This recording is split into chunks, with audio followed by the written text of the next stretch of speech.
A day in a life sa dandarang maraming utang, at least hindi sa tao kundi sa bangko. O di ba? Ito pala yung mga tinda ni Inday Jennifer na sumabak na pud siya sa mga etchos ba nga bisag dili kay tantong na baligi, at least nakuan-kuan po ang mga tinda ni Inday Jennifer kasi kay daghan man sa lagi bayron nun.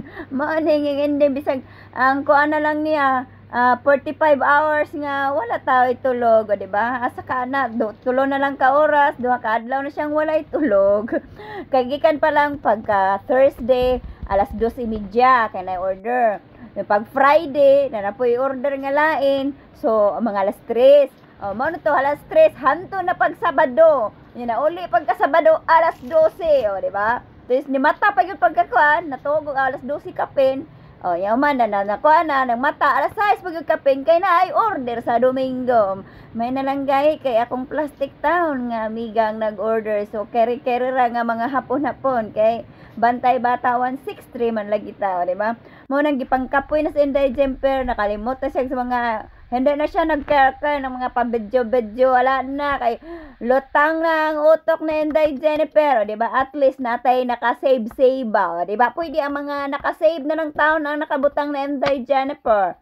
Mao ko to ang mga paninda ni Inday Jennifer, at least unsay nga nani, at least sa katong kanang ensaymada niya pila to ka buok ang wala mahurot, gipalit na lang pud sa organizer, di ba? Pero kabala na mo, bahala na lang mo lain ang presyo, at least na wala na, tapos kutong nati na billing uban, gikuan na lang po siya kay padung na uli ba, di ba? Padung na uli, malagi mga alas 11 guro to kapin no sa oras, basta kay layo man to among gibaligyaan lagi.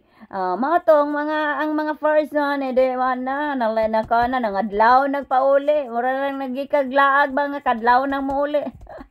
Pero at least makabayad gyapon gamay sa credit card town bisag wala na ilabot ang atong kakapoy. Usahay ani man gini mga tindera di na malagig kwintahon ang kakapoy kay lagi usahay kinapot tay mga customer nga mareklamador po da. Charot, bisag ako bisag usahay reklamador pa pud ko. Pero dili na tanto karon kay kabaw na kong mahal ng mga ingredients lagi.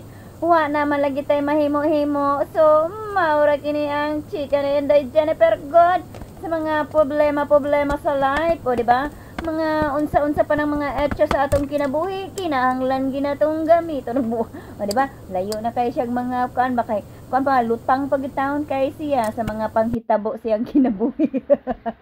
So maura kini, salamat sa pagtanaw, hangtod sa sunod. Mama chup chup, enjoy, bye.